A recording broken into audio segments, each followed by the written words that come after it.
Hello everyone, welcome to foundation classes by Amit. अगर आप Chandigarh PRT exam की प्रिपरेशन कर रहे हैं तो ये क्लासेस आपके लिए मोस्ट इम्पोर्टेंट है। और आज का जो सेशन है इसमें आपके लिए मैं मोस्ट इम्पोर्टेंट जो एमसीक्यू है वो लेके आया हूँ। तो आज की क्लास को आप बिल्कुल भी स्किप मत कीजिएगा। और अगर आप चैनल पर न्यू हैं तो चैनल को सब्सक्राइब कर लें। अगर आपको किसी तरह का कोई डाउट है, कोई इश्यू है, कुछ भी अगर आप पूछना चाहते हैं तो आप इस कॉन्टैक्ट नंबर पे व्हाट्सएप मैसेज या फिर डायरेक्ट कॉल भी कर सकते हैं।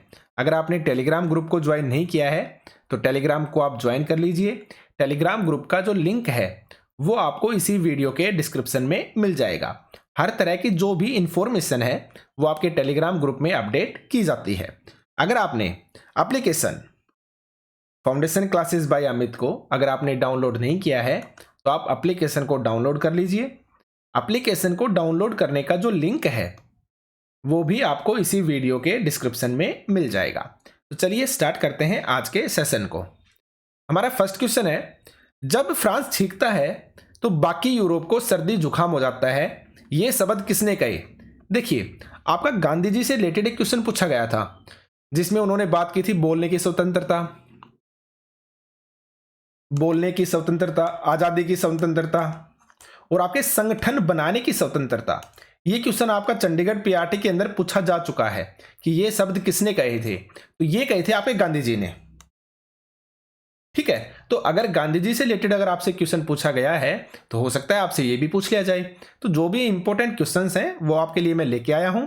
तो देखिए, जब फ्रांस छींकता है तो बाकी यूरोप को सर्दी जुकाम हो जाता है, ये शब्द किसने कहे हैं? ऑप्शंस को देखिए आप। बिस्मार्क ने कहे हैं, काउर ने कहे हैं, नेपोलियन ने कहे हैं या फिर मैटरनिख ने कहे हैं। तो ये जो क्वेश्चन है ना, ये आपका जो यूरोप में राष्ट्रवाद है वहां से उठाया गया है और इसका जो करेक्ट आंसर होगा वो होगा आंसर नंबर डी। ये जो शब्द हैं किसने कहे हैं? आपके मैटरनिख ने कहे हैं। किसने? मैटरनिख ने कहे हैं। तो चलिए देखते हैं हम एक्सप्लेनेशन को। मैटरनिख ने एक बार यह टिप्पणी की थी कि जब फ्रांस छींकता है तो बाकी यूरोप को सर्दी जुकाम हो जाता है। तो किसने की थी ये टिप्पणी?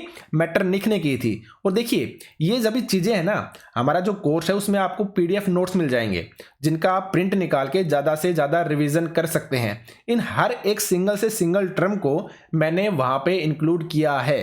ठीक है, तो आगे देखिए, जुलाई क्रांति से ब्रसेल्स में भी विद्रोह भड़क गया जिसके फलस्वरूप United Kingdom of the Netherlands से अलग हो गया था। अब देखिए, यहां पे किससे क्रांति हुई थी? जुलाई क्रांति।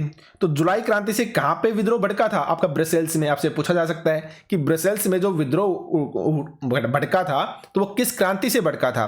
तो आप बताएंगे जुलाई क्रांति से। या आपसे ये भी पूछा जा सकता है कि जुलाई क्रांति से जो विद्रोह है वो कहां पे भड़का? आपके ब्रसेल्स के अंदर भड़का था और जिसके फलस्वरूप क्या हुआ था? आपका यूनाइटेड किंगडम और नीदरलैंड दोनों क्या हो गए थे? आपके अलग हो गए थे। ठीक है, इस चीज को आप याद रखिएगा। तो आगे बढ़ते हैं। देखिए, जैसा कि मैंने आपको बताया, चंडीगढ़ जेबीटी पीआरटी के लिए हमने कुछ कोर्सेज को लॉन्च कर रखा है। अगर आप 6 सब्जेक्ट को पढ़ना चाहते हैं विद नोट्स, जिसमें आपकी social science, Hindi, English, reasoning और जीए का पोर्शन है, तो आप इस कोर्स को प्राप्त कर सकते हैं। एप्लीकेशन को डाउनलोड कीजिए, अंदर आपको सभी क्लासेस मिल जाएंगे। अगर आप सभी सब्जेक्ट को पढ़ना चाहते हैं तो भी आप कोर्स को परचेज कर सकते हैं। और इसके अलावा आपको सिर्फ और सिर्फ 4 सब्जेक्ट ही पढ़ने हैं। एनसीईआरटी का मैथमेटिक्स, कॉम्पिटेटिव मैथमेटिक्स, आईसीटी और टीचिंग एप्टीट्यूड, तो भी आप कोर्स को प्राप्त कर सकते हैं। तो अगर आपने कोर्स को परचेज नहीं किया है तो विद पीडीएफ, देखिए सबसे ज्यादा बेनिफिट इनका यह है कि मैं आपको विद पीडीएफ प्रोवाइड करवा रहा हूं, यानी जिनका आप प्रिंट निकाल सकते हैं और प्रिंट निकाल के इन चीजों का कम समय में ज्यादा से ज्यादा रिवीजन कर सकते हैं। बेस्ट चीज इनकी ये है। तो चलिए स्टार्ट करते हैं आगे। नेपोलियन की संहिता नाम से जाना जाता है। क्वेश्चन है, आपसे पूछा गया है नेपोलियन की संहिता के नाम से किसको जाना जाता है? ऑप्शंस को देखिए आप। 1810 की जो नागरिक संहिता थी उसको जानते हैं, 1806 की जो नागरिक संहिता थी उसको जानते हैं, या फिर 1812 की नागरिक संहिता, या फिर 1804 की नागरिक संहिता। इनमें से कौन सी वो नागरिक संहिता है जिसको हम नेपोलियन की संहिता के नाम से जाना जाता है? तो यहां पे जो आपका करेक्ट आंसर आएगा ना, वो आएगा आंसर नंबर डी। 1804 की जो नागरिक संहिता है उसको हम नेपोलियन की संहिता के नाम से जानते हैं। आगे बढ़ते हैं, एक्सप्लेनेशन को देखते हैं। देखिए, 1804 की नागरिक संहिता, जिसे आमतौर पर नेपोलियन की संहिता के नाम से जाना जाता है, ने जन्म पर आधारित विशेष अधिकार को समाप्त कर दिया था। तो आपसे पूछा जा सकता है कि वो कौन सी नागरिक संहिता है जिसने जन्म पर आधारित विशेष जो अधिकार हैं उसको समाप्त कर दिया था। तो कौन सी संहिता? आपको ऑप्शन में मिलेगा नेपोलियन की संहिता, या फिर आपको मिलेगा 1804 की नागरिक संहिता। किसी भी तरीके से पूछा जा सकता है। आपसे डायरेक्ट पूछ लेंगे कि 1804 की जो नागरिक संहिता है ना, उसको किस नाम से जानते हैं, तो आप ऑप्शन बताएंगे नेपोलियन की संहिता। या आपसे पूछा जाएगा कि जो नेपोलियन की संहिता है वो किस संहिता को बोला जाता है, 1804 की नागरिक संहिता को। या आपसे पूछा जाएगा कि वो कौन सी नागरिक संहिता है जिसने जन्म पर आधारित विशेष अधिकार को समाप्त कर दिया था, तो कौन सी है, 1804 की नागरिक संहिता या फिर नेपोलियन की संहिता। तो देखिए, एक लाइन से 3 क्वेश्चन बन गए। इसी तरीके से नोट्स के अंदर मैंने हर एक चीज को डिटेल से कवर कर रखा है, ठीक है। तो आपको वो सभी चीजें वहां पे मिल जाएंगी। बस एक चीज का याद रखिए, आप ज्यादा से ज्यादा रिवीजन करना है। बस मेन इंपॉर्टेंट जो चीज है ना वो यही है। तो आगे देखते हैं। उसने कानून के समक्ष बराबरी और संपत्ति के अधिकार को सुरक्षित बनाया। किसने? 1804 की नागरिक संहिता ने। इस संहिता को फ्रांसीसी नियंत्रण के अधीन क्षेत्रों में भी लागू किया गया, याद रखिएगा आप। आगे बढ़ते हैं। नेक्स्ट है आपका, नेपोलियन का इटली पर आक्रमण कब किया गया। क्वेश्चन है आपका, नेपोलियन का इटली पर जो आक्रमण किया गया था, जो हमला किया गया था, वो कब किया गया था। ये क्वेश्चन आपसे पूछा गया है। ऑप्शंस को देखिए आप, 1789 में, 1785 में, 1791 में, या फिर 1797 में। तो देखिए 1789 कौन सी क्रांति? आपकी फ्रांसीसी क्रांति, आप याद रखिएगा। लेकिन यहां पे आपसे पूछा गया है कि नेपोलियन ने इटली पर जो आक्रमण किया था, जो हमला किया था, वो कब किया था। तो इसका जो करेक्ट आंसर आएगा ना, वो आएगा आपका आंसर नंबर डी। 1797 में जो नेपोलियन है उसने इटली पर आक्रमण किया था। तो चलिए अब देखते हैं हम एक्सप्लेनेशन को। कुछ महत्वपूर्ण तिथियां जिनको मैंने नोट्स में इंक्लूड कर रखा है, आप जाके देख सकते हैं। 1797 में नेपोलियन का इटली पर हमला हुआ। कब? 1797 में। या फिर हम बोल सकते हैं कि नेपोलियाई युद्धों की जो शुरुआत हुई थी ना, वो कब हुई थी? 1797 में हुई थी। नेपोलियन का अगर पतन आपसे पूछा जाता है तो आप बताएंगे 1814 से 1815। तो ये वाला जो ईयर था, इसमें नेपोलियन का जो पतन है वो हो गया था, ठीक है। अगर वियना शांति संधि की बात की जाती है तो 1814 से 1815 के बीच में कौन सी संधि हुई थी? आपकी वियना की शांति संधि हुई थी। अगर आपको ऑप्शन में 1814 और 1815 दोनों मिलते हैं तो आप चूज करेंगे 1815 को, कि जो आपकी वियना की शांति संधि हुई थी कब हुई थी? 1815 के अंदर हुई थी। अगर आपसे पूछा जाए यूनानी स्वतंत्रता के लिए जो संघर्ष प्रारंभ हुआ था वो कब हुआ था, तो आप बताएंगे 1821 के अंदर।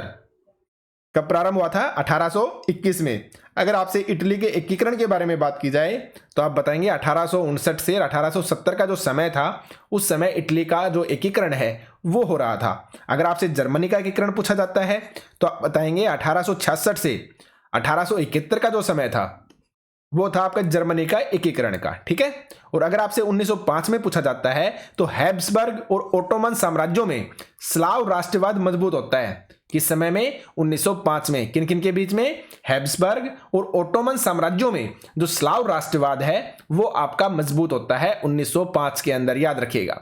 तो सारी ये महत्वपूर्ण तिथियां हैं जो आपको याद रखनी है, ठीक है। आगे बढ़ते हैं। देखिए क्वेश्चन आपका पूछ लिया गया कि वियना की जो संधि है वो कब हुई थी। तो अगर रेंज पूछा जाता है तो आप क्या बताएंगे? 1814 से 1815। लेकिन अगर आपसे एग्जैक्ट पूछा जाता है, और मैंने बोला था ना अगर 1814 भी ऑप्शन में हो और 1815 भी अगर आपको ऑप्शन में मिलता है तो आप क्या चूज करेंगे? 1815 को चूज करेंगे। किसको? 1815 को, ठीक है। ना 1816 होगा, ना ही आपका 1817 होगा, और ना ही आपका 1814 होगा। यहां पे जो करेक्ट आंसर आएगा 1815 आएगा, याद रखिएगा आप। तो चलिए देखते हैं हम एक्सप्लेनेशन को।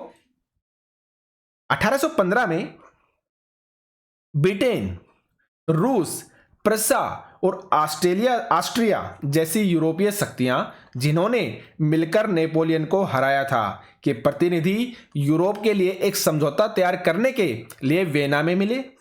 इस सम्मेलन की मेजबानी ऑस्ट्रिया के चांसलर ड्यूक मेटरनिख ने की थी, यह भी याद रखिएगा। कि जब नेपोलियन को हराया गया था, और देखिए हमने जस्ट अभी पढ़ा था जो नेपोलियन का पतन है ना वो कब हुआ था, तो हमने जस्ट अभी देखा था पीछे कब हुआ था, 1814 जो 15 जो ईयर था उस समय जो नेपोलियन का जो पतन है ना वो हो गया था। तो नेपोलियन का पतन के बारे में पूछा जा सकता है कि नेपोलियन के पतन से रिलेटेड कौन सी संधि है, तो कौन सी संधि है, आपकी वियना की संधि। ये भी क्वेश्चन आपसे पूछा जा सकता है, या आपसे पूछा जाएगा कि जो वियना की संधि के लिए जो सम्मेलन हुआ था उस सम्मेलन की मेजबानी किसने की थी, तो ऑस्ट्रिया के जो चांसलर थे कौन, ड्यूक मेटरनिक, इन्होंने उस सम्मेलन की मेजबानी की थी, आपको याद रखना है। और वियना की संधि हुई कब थी, 1815 के अंदर। और इनको भी आप याद रखिएगा कि वो कौन कौन सी शक्तियां हैं जिन्होंने नेपोलियन को हराया था या नेपोलियन की पराजय की थी या नेपोलियन का पतन किया था, वो कौन कौन सी शक्तियां हैं। तो कौन सी शक्तियां हैं, आपकी यूरोपीय शक्तियां हैं जिसके अंदर कौन कौन शामिल है, आपका ब्रिटेन, रूस, प्रिसा और ऑस्ट्रिया। याद रखिएगा इन नामों को, ब्रिटेन, रूस, प्रिसा और ऑस्ट्रेलिया वो यूरोपीय शक्तियां हैं जिन्होंने नेपोलियन का पतन किया था। ये ऑस्ट्रिया है भाई, ऑस्ट्रेलिया नहीं है, मैं जल्दी से बोल जाता हूं, ये आपका ऑस्ट्रिया है, याद रखिएगा, AUSTRIA, ऑस्ट्रिया, याद रखना है आपको, ठीक है। ब्रिटेन, रूस, प्रिसा और ऑस्ट्रिया वो यूरोपीय शक्तियां हैं जिन्होंने नेपोलियन को हराया था। और इसके लिए एक समझौता हुआ था, कहां पे, वियना के अंदर। और उसकी मेजबानी किसने की थी, ऑस्ट्रिया के चांसलर ड्यूक मेटरनिक ने की थी। और कब हुआ था, 1815 में, और जिसको जाना जाता है किस नाम से, आपकी वियना की संधि से, यानी कि ट्रीटी ऑफ वियना, याद रखिएगा आप, ठीक है। जिसका उद्देश्य क्या था, कई सारे बदलावों को खत्म करना था जो नेपोलियाई युद्धों के दौरान हुए थे, यानी कि जो नेपोलियन थे ना जिन्होंने लागू किए थे कुछ नियम को, या नेपोलियाई जो युद्ध थे उनके दौरान जो नियम लागू किए गए थे उन नियमों को खत्म करना था। किसका उद्देश्य, आपकी वियना के संधि का उद्देश्य, याद रखिएगा, ठीक है। तो चलिए फिर आगे बढ़ते हैं, आप समझ गए होंगे किस तरह से क्वेश्चन आपके बन सकते हैं। आगे बढ़ते हैं, 1815 में किन देशों ने नेपोलियन को हराया था। देखिए आपका क्वेश्चन आ गया है, मैंने बताया ना मैं एक सिंगल से सिंगल क्वेश्चन को नहीं छोड़ूंगा। अभी आपके 4 से 5 दिन में आपकी टेस्ट सीरीज लॉन्च होगी जिसमें मैं आपको चैप्टर वाइज जैसे जो भी चैप्टर है ना उस चैप्टर के अंदर चाहे 50 क्वेश्चन बने चाहे 100 क्वेश्चन बने, एक सिंगल से सिंगल क्वेश्चन को मैं MCQ फॉर्म में प्रोवाइड करवाऊंगा। सिर्फ और सिर्फ आप SST के ये मान के चलिए आपके 1500 प्लस क्वेश्चन आपके सिर्फ और सिर्फ SST के हो जाएंगे, ठीक है ना। तो मैं जल्द ही टेस्ट सीरीज लेके आने वाला हूं, आप सिर्फ और सिर्फ इन PDF को इतने अच्छे से रिवाइज कर लीजिए ताकि कुछ भी स्किप ना हो। जो आपकी प्रैक्टिस है इस टेस्ट सीरीज के द्वारा बहुत ही परफेक्ट हो जाएगी, याद रखिएगा आप, ठीक है। तो देखते हैं 1815 में किन देशों ने नेपोलियन को हराया था। मैंने जस्ट अभी बताया कौन कौन थे, ब्रिटेन, रूस, प्रिसा और ऑस्ट्रिया, ये चारों के चारों शामिल थे। मैंने अभी बोला था कि इनका नाम भी आप याद रखिएगा, कौन कौन, ब्रिटेन, रूस, प्रिसा और ऑस्ट्रिया। और इसका मतलब आंसर क्या हो जाएगा आपका, उपरोक्त सभी हो जाएगा, ठीक है। यानी कि आंसर नंबर डी। कौन सी संधि हुई थी 1815 में, कौन सी, वियना संधि, याद रखिएगा। और इसका नेतृत्व या इस सम्मेलन का जो नेतृत्व किया था वो किसने किया था, आपके ऑस्ट्रिया के जो चांसलर थे ड्यूक मेटरनिक। और इसने एक स्टेटमेंट भी दी थी, जो टिप्पणी भी दी थी जिसने हमने फर्स्ट क्वेश्चन को किया है कि जब फ्रांस सीखता है तो यूरोप में क्या होता है, वो वाली टिप्पणी किसने दी थी, आपके मेटरनिक ने दी थी। ये भी आप याद रखिएगा, ठीक है। तो हर एक सिंगल से सिंगल क्वेश्चन को आपको माइंड में सेट रखना है, ठीक है। आगे बढ़ते हैं, देखिए एक्सप्लेनेशन को कि 1815 में ब्रिटेन, रूस, प्रिसा और ऑस्ट्रिया जैसी यूरोपीय शक्तियां जिन्होंने मिलकर नेपोलियन को हराया था के प्रतिनिधि यूरोप के लिए एक समझौता तैयार करने के लिए कहां पे मिले, आपके वियना में मिले। यानी कि वियना की संधि कब हुई, 1815 के अंदर हुई। इसकी जो अध्यक्षता थी वो किसने की थी, आपके ऑस्ट्रिया के चांसलर ड्यूक मेटरनिक। आप समझ गए होंगे, ठीक है। तो इन सब चीजों को आप याद रखिएगा। आगे बढ़ते हैं, यंग इटली नामक गुप्त संगठन की स्थापना किसने की। आपसे क्वेश्चन पूछा गया है कि यंग इटली नामक गुप्त संगठन की जो स्थापना है वो किसने की थी, मैत्सिनी ने की थी, बर्न ने की थी, गैरिबोल्डी ने की थी या फिर नेपोलियन ने की थी। तो फिर से देखिए आप, मैत्सिनी ने की थी, बर्न ने की थी, गैरिबोल्डी ने की थी या फिर नेपोलियन ने की थी, ठीक है। तो इसका जो करेक्ट आंसर आएगा ना वो आएगा आंसर नंबर फर्स्ट। देखिए उस समय क्या होता था ना, सब लोग अपने अपने उद्देश्यों को पूरा करना चाहते थे। तो उद्देश्यों को पूरा करने के लिए जो लक्ष्य होता है, लक्ष्य को पूरा करने के लिए कुछ संगठन बने थे। उनमें से एक था आपका यंग इटली नामक संगठन। जिसके अपने कुछ उद्देश्य थे, कुछ विचार थे, उनके प्रचार प्रसार के लिए क्या बना था? आपका यंग इटली नामक गुप्त संगठन बना था। और इसकी स्थापना किसने की थी? मैत्सिनी ने की थी, याद रखिएगा आप। ठीक है, तो यहां पे आपका करेक्ट आंसर क्या हो जाएगा? आंसर नंबर फर्स्ट हो जाएगा। तो चलिए देखते हैं हम एक्सप्लेनेशन को। ठीक है,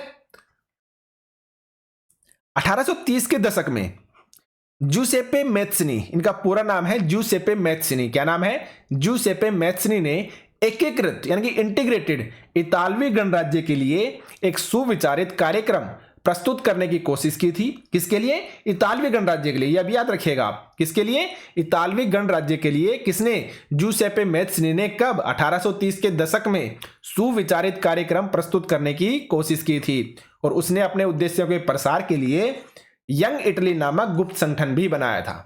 तो मिल गया आपको आंसर।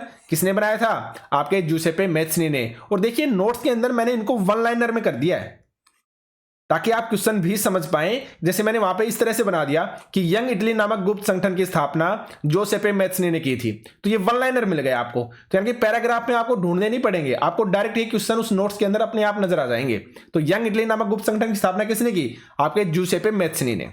कब की थी? 1830 के दशक में। उद्देश्य क्या था? कि आपके इतालवी जो गणराज्य था उसके लिए कुछ सुविचारित कार्यक्रम प्रस्तुत करना चाहते थे, इसलिए की थी। याद रखिएगा आप। ठीक है, आगे बढ़ते हैं।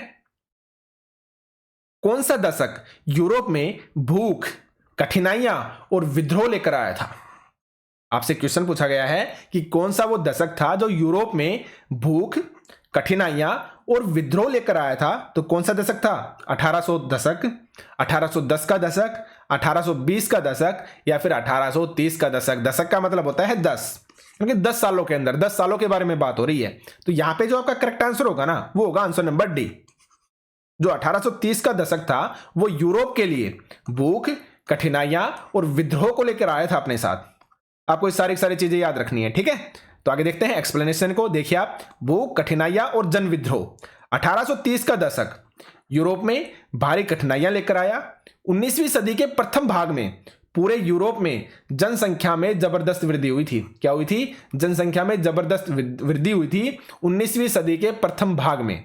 ज्यादातर देशों में नौकरी ढूंढने वालों की तादाद उपलब्ध रोजगारों से अधिक थी, यानी कि बेरोजगार ज्यादा थे आपके। ठीक है, ग्रामीण क्षेत्रों की अतिरिक्त आबादी शहर जाकर भीड़ से भरी गरीबी बस्तियों में रहने लगी थी। याद रखिएगा आप इन चीजों को। ठीक है, आगे बढ़ते हैं। लाल टोपी और टूटी जंजीर किसका प्रतीक माना गया है? लाल टोपी और टूटी जंजीर को किसका प्रतीक माना गया है? आपसे यह क्वेश्चन पूछा गया है। ऑप्शंस को देखिए आप, गुलामी का, दास्ता का, स्वतंत्रता का और विद्रोह का। किसके? गुलामी, दास्ता, स्वतंत्रता और विद्रोह। तो यहां पे जो आपका करेक्ट आंसर होगा ना, वो होगा आंसर नंबर सी। जो आपकी लाल टोपी और टूटी जंजीर है उसको प्रतीक माना गया है किसका? आपकी स्वतंत्रता का। किसका प्रतीक? स्वतंत्रता का प्रतीक। आपको याद रखना है। ठीक है, तो चलिए देखते हैं एक्सप्लेनेशन को। फ्रांसीसी क्रांति के दौरान, यानी कि कब की बात है ये? आपकी फ्रांसीसी क्रांति के दौरान की बात है। तो फ्रांसीसी क्रांति के दौरान यानी कि 1789 के आसपास, ठीक है, जब आपकी फ्रांसीसी क्रांति हुई थी, तो फ्रांसीसी क्रांति के दौरान कलाकारों ने स्वतंत्रता, न्याय और गणराज्य या गणतंत्र जैसे विचारों को व्यक्त करने के लिए नारी रूपक का प्रयोग किया। इन आदर्शों को विशेष वस्तुओं या प्रतीकों से व्यक्त किया गया था। अब वो कौन कौन से प्रतीक थे उनके बारे में बात की गई है। तो स्वतंत्रता का प्रतीक लाल टोपी या टूटी जंजीर है, और इंसाफ को आमतौर पर एक ऐसी महिला के प्रतीकात्मक रूप से व्यक्त किया गया है जिसकी आंखों पर पट्टी बंधी हुई है और वह तराजू लिए हुए है। इंसाफ। और ये तो आप कोर्ट के अंदर भी देखते हैं, आपने देखा होगा ना कि जो लेडीज है वो क्या कर रही है, अपने हाथ में तराजू लिए हुए है और आंखों पे क्या बंधी हुई है, उसके पट्टी बंधी हुई है। ठीक है, तो उसको बोलते हैं इंसाफ। तो इंसाफ को आमतौर पर एक ऐसी महिला के प्रतीकात्मक रूप से व्यक्त किया गया है या किया जाता है जिसकी आंखों पर पट्टी बंधी हुई है और वह तराजू लिए हुए है। तो आपको याद रखना है स्वतंत्रता का प्रतीक क्या है, आपका लाल टोपी और टूटी जंजीर। तो ये सारी की सारी चीजें याद रखनी है। और फ्रांसीसी क्रांति के दौरान जो कलाकार थे उन्होंने कौन से विचार, आपके स्वतंत्रता, न्याय और गणतंत्र के विचार। किसके? स्वतंत्रता, न्याय और गणतंत्र के विचार याद रखिएगा आप। ठीक है, तो आगे बढ़ते हैं। समझ में आ गया होगा इतना आपको। आगे चलिए। एक्ट ऑफ यूनियन समझौता किनके बीच में हुआ था? देखिए मोस्ट इंपोर्टेंट क्वेश्चन है आपका कि एक्ट ऑफ यूनियन समझौता किनके बीच में हुआ था। ऑप्शंस को देखिए आप, इंग्लैंड और स्कॉटलैंड के बीच में, इंग्लैंड और अमेरिका के बीच में, इंग्लैंड और हंगरी के बीच में, या फिर इंग्लैंड और आयरलैंड के बीच में। फिर से देखिए आप ऑप्शंस को, इंग्लैंड और स्कॉटलैंड के बीच, इंग्लैंड और अमेरिका के बीच, इंग्लैंड और हंगरी के बीच में, इंग्लैंड और आयरलैंड के बीच में। तो यहां पे जो आपका करेक्ट आंसर आएगा ना, वो आएगा आपका आंसर नंबर फर्स्ट। कब हुआ था? इंग्लैंड और स्कॉटलैंड के बीच में हुआ था और आपका 1707 के अंदर हुआ था। ये भी आपको याद रखना है, ठीक है। तो चलिए देखते हैं एक्सप्लेनेशन को, आपको आंसर समझ में आ गया होगा।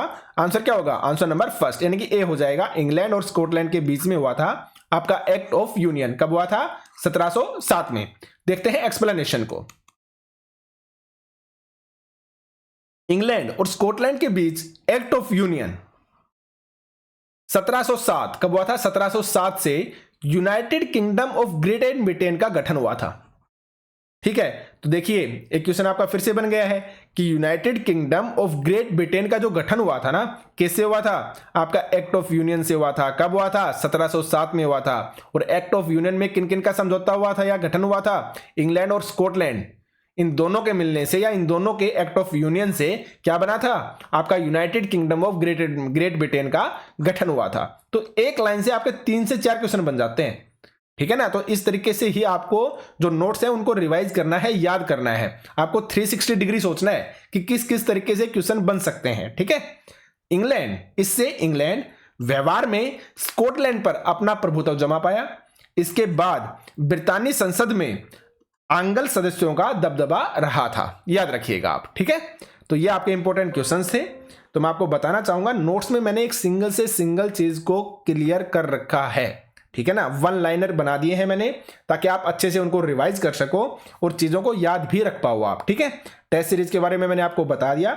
जल्द ही आपकी टेस्ट सीरीज आएगी जिसमें एक सिंगल से सिंगल क्वेश्चन को इंक्लूड किया जाएगा। और किस फॉर्म में? आपके एमसीक्यू की फॉर्म में, ताकि जिन्होंने नोट्स को अच्छे से रिवाइज किया होगा वो ये भी प्रैक्टिस कर पाए कि उनकी तैयारी कितनी है या उन्हें कितने ज्यादा और रिवीजन की जरूरत है, ठीक है। तो इन क्लासेस को आप बिल्कुल भी स्किप मत कीजिएगा। चैनल पर न्यू है तो चैनल को सब्सक्राइब करें और कमेंट सेक्शन में कमेंट करके बताया कीजिए कि आपको क्लासेस कैसी लगती हैं, ठीक है। तो आज के सेशन में सिर्फ इतना ही था। आपका बहुत बहुत धन्यवाद। Thank you.